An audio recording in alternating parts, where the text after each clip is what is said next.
Alright, so today I want to show you some of my normal ball pythons and the variations you can see from one normal to the other. These are the normal, classic, wild type ball pythons like you'd see in the wild over in West Africa where they originate from.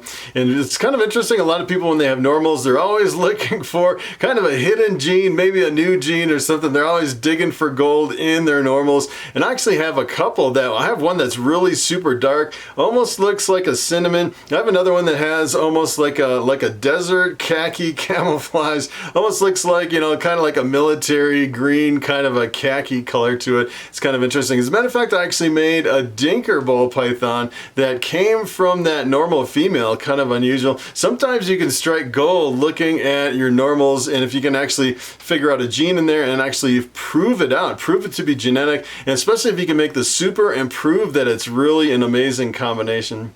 So today I want to jump over and I'm just going to start pulling out normals, and I want to show you, I actually have 7 normals in my collection, so it'll be interesting to see the differences in the variations between my normals. Alright, so here is what I thought was my most unusual normal. But the problem is, with this girl, she's actually deep in a shed, so you really can't see her true color. It's amazing how they really change when they go through a shed. But if you actually look at her when she's not going through a shed, she has this almost it's completely different. It's almost like a desert camouflage khaki color on the side, which is really unusual compared to my other normals. Even up on the top, she has some really like brown color. It's not like a true black, and it's almost impossible to see her true colors in a shed. I thought, you know, what bad timing for this video, you know, showing off my most unusual normal when she's in the middle of a shed. But I actually bred this one, you know, she's actually, I should actually go through and do an ultrasound video and go through all my females and see how they're doing. I actually bred this one to my bamboo lesser, so if she actually lays, half the offspring can come out as bamboo, half would come out as lesser, which would be pretty awesome. And that is the power of a normal. Sometimes if you have the right male, you can produce some really amazing offspring and not necessarily get any normals, which is pretty cool. And kind of the cool thing about this is if you think you have like a normal dinker, you could actually, you know, ideally what I do with something like this, where I think there might be something in there because of the color, what I'd really want to do is take a normal male and breed it to this female and see if half the offspring come out with the same color as this one, so that way you can kind of figure out if it's genetic. And a lot of people say, you know, what good is a normal male, because most of them are like pet quality only. There's not a lot of people actually using normal males to breed, but if you're actually going for dinkers and looking for unusual genes, a normal male can be really powerful, especially if you know there's no other genes in the mix, no hets or other genes, and it's just 100% pure normal male. As a matter of fact, I might actually have some hatchling males that are the normal ball pythons that, and if I'm sure there's a male in there. Maybe I'll hold one back and actually use it for breeding, kind of proving out some weird stuff like this. But now that I hold her, I don't know, she's feeling like she might be full of eggs. She hasn't eaten in a long time. She is pretty big. She could actually lay a clutch of eggs, and this may be the pre-lay shed she's actually going through, which would be pretty awesome.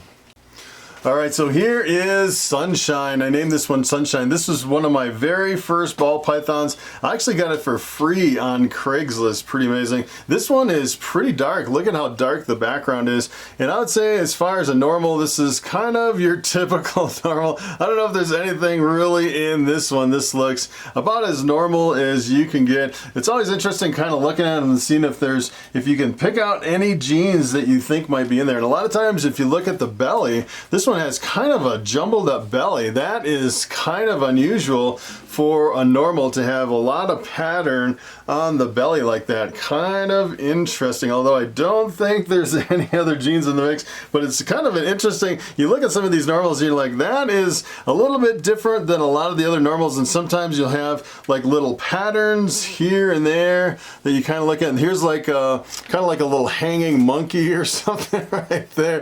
That is kind of interesting. interesting. And sometimes you kind of look, you know, a lot of it's just kind of dreaming, hoping you have some kind of new gene in there. And unless, sometimes if you actually take something like this and you breed it with, you know, a male that has 5 or 6 genes and you get all these really crazy combinations, a lot of times you don't know, you don't really prove out your normals, because a lot of times they kind of get lost and diluted in with your other genes. So in order to really prove out some of these genes, a lot of times you'll have to mix them, you know, breed them with another normal or something where you'll actually produce some more normals to kind of prove them out. Or you can, you know, take this and breed it to like one of the offspring that looks similar to see if you can produce some kind of a super. But this one is, it has a really dark background, which is kind of unique for a normal, but I'd say there's nothing I can really see in this one. Maybe just a little bit of granulation, like a little like granite or something, a little bit around the alien heads. You see a little bit of white, but I don't know, this looks pretty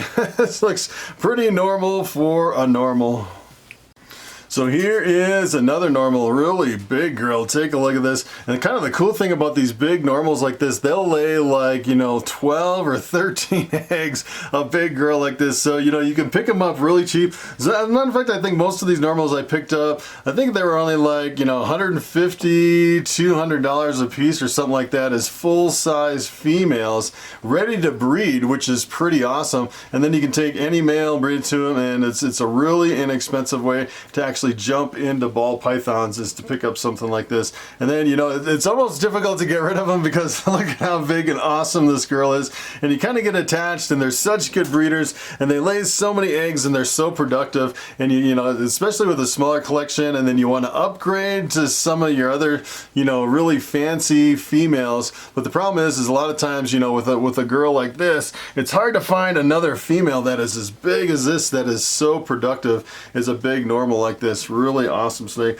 And this one has a little bit more of maybe like a goldish black, not as jet black of a background as that other one was. This girl is a little bit head shy on this one. And then if you look at the belly on this one, look at how clear this belly is compared to that other one. It's kind of interesting. Look at how big and chunky she is. Pretty amazing how big she is. She really, it's funny, they really haven't eaten that much at all. She ate a rat like the week before last, and I actually bred this one too. I'm wondering if, you know, they're going back on food, but I'm wondering if they could still lay this year, which is pretty amazing how big and chunky they are. All right, take a look at this little tiny normal. This one just hatched out of the egg, hasn't had any meals yet, and hasn't even had its first shed. Usually when they hatch out of the egg, you wait until the very first shed, and then after they shed out, I usually wait like another few days to a week after the first shed before I offer them any food. And these guys are, this is about as small as you can get for a ball python. And as far as looking at other genes in the mix, the first thing I usually look at on a normal is the belly. And take a look at that belly. Sometimes if you actually see tracks down the belly, like a lot of times if you actually look at the belly right by the vent, especially if someone took like a Sharpie marker and drew lines on either side of the vent, that's usually like a het pied indication. And I've actually seen some people say that that if you actually have a line right from the vent to the end of the tail, a lot of people say that is an indication of het clown, although I really haven't seen that on my het clown stuff. So essentially it'd be like someone took a Sharpie right from the vent and drew a line right to the tip of the tail on the bottom of the snake, which is kind of interesting. I've never really seen it, but some people say that's an indicator that you have het clown. And kind of the weird thing on this one, take a look at this. If you actually look at kind of the scrambled up pattern on either side of the belly, so you see a little bit of pixelation right down here, and then if you actually look at the sides of the snake, you see almost a little bit of flaming like coming up right here between the alien heads, like right here and right here. You know what that looks like to me? That almost looks like yellow belly. It kind of looks like it could be a yellow belly instead of a normal. That's kind of what you start thinking. Looking at your normals, you're thinking, all right, is this really a normal or is that a yellow belly? And I don't really have like an ivory or anything that I know 100% sure is yellow belly, so I couldn't really breed read this to anything to prove it out. But a lot of times, you know, you can actually sell normals and say, hey, this is a normal. I think it could be yellow belly. Some of those jeans are really solid. As a matter of fact, the yellow belly looks really close to like the asphalt and the gravel and the spark, all those jeans. It could be one of those jeans actually kind of hiding out in this snake, and you never really know until you prove it out. But for this one, I'd probably sell it before I actually proved it out, and I'd probably buy like you know, like a highway or freeway or something like that if I was actually get into the yellow belly project. Alright, so here is another normal. This one we named Bobble, a little tiny normal ball python. And it's kind of interesting looking at these just to kind of see the pattern. Sometimes you can see like alien heads in the sides, but a lot of times you really don't see the kind of the alien heads. And usually when we talk about the Roswell gray alien heads, we're talking about this right here with the two eyes. that's kind of what I mean by the alien heads. And sometimes it's kind of like a reduced alien head. As a matter of fact, it looks like there's some white coming up the sides along the belly on this one. If you actually look at the belly on this, it's definitely a little bit different than the last one. Not quite as pixelated along the sides of the belly. Maybe not as many flames coming up the side, but it's always interesting to kind of look at these and see if you can pick anything out. And sometimes, you know, back in the day when ball pythons were really brand new and everyone was going crazy over ball pythons, you know, people would pick out little stuff like this and sell them for a crazy amount of money, thinking there might be a gene in there, and then, you know, people would spend a lot of money and come to find out that, you know, it's not genetic, there's nothing in there. People trying to prove out normals, you know, something in the normal. As a matter of fact, this one almost looks like it has a little pixelation in the sides where it could have like a little granite. I think I have some granite kind of floating through my collection. We have this little pixelation, a little like black marks right in there. It looks like they have a little bit of flames coming up on the sides. You always look, you know, is there something in my normal? But that is, I think it's pretty much just a normal. Alright, so this one I named Jeeves. It is another normal, and it's quite a bit different from the other ones. Look, it's kind of more of a coppery color. It seems like it has a little more of a kind of a yellowish coppery color, and it almost seems like it has more of a darker background to it. Kind of an interesting looking normal. I haven't really looked at these since they hatched out. And take a look at the belly on this one. This one is, let's see, this one almost seems like it has a little more pixelation in the patterns. Not many just regular alien heads in this one. And the belly, you can definitely tell there's quite a bit of kind of busyness right along either side of the pattern. As a matter of fact, I was wondering if this one was yellow belly too. I don't know. Sometimes you get these genes floating around and you never know exactly what's going on in your collection. And sometimes you can pop out some really wild, unexpected stuff. And kind of the weird thing is if you actually find some genes in your collection that you really don't know you have, and then suddenly you discover them, that kind of can change everything in your collection. So for example, if I was to know for sure this was yellow belly or mahogany or something like that, and then, you know, based on the pairing, then, you know, the mother or the father could actually have that same gene, and then all the offspring could have that gene too. So then you start looking back at all your previous results and all your other breeders and hatchlings that came from that. And sometimes it can change everything if you find a gene, even if it's a known gene, and then not necessarily just like a brand new gene or something like that. But that looks a little bit different of a normal than my other ones. Alright, so here is little baby Zucchini. We named him Zucchini. So in fact, that was one of the names one of you guys picked, and I actually named the snake after one of the suggestions in my comments. And take a look at this one. This one's not quite as coppery colored as the last one. It's kind of more of a normal color. Look at that guy stretching for the moon. That is pretty funny. And kind of look at the pattern on the sides of this one. Looks like it's quite a bit more jumbled up than the other ones. If you actually take a look at the belly on this one, I don't know, some of these bellies, I think they are, that one's pretty much a normal looking belly. It has quite a bit of pixelation. Not nothing that I can really see as far as genes. I'm not an expert in yellow belly. I know yellow belly can have quite a bit of pixelation on either side of the belly. I don't know, that looks pretty busy for the kind of the belly on the bottom of the snake. But sometimes you just never know what is in these normals. And sometimes if you actually have other genes in there, you can actually see a difference in the eye color. Like pastel will give you like a bright green eye, but this one you can definitely tell he kind of has just a black eye. And now look at how cute that guy is, really super cute. And these guys, all these little tiny ones, they're all from the same clutch and they haven't shed or eaten anything yet. Brand new hatchlings right out of the egg, really cute. All right, so I'm gonna trick you on this one. Take a look at this. This looks like a normal ball python. Believe it or not, this is more than a normal. As a matter of fact, this might be one of my most expensive snakes. It's definitely one of my most expensive normals in my entire collection. So as a matter of fact, if I was to actually sell this on the internet, I could probably get $1,000, maybe $1,500 for this. This is actually a 1-year-old female. Look at how big and chunky she is.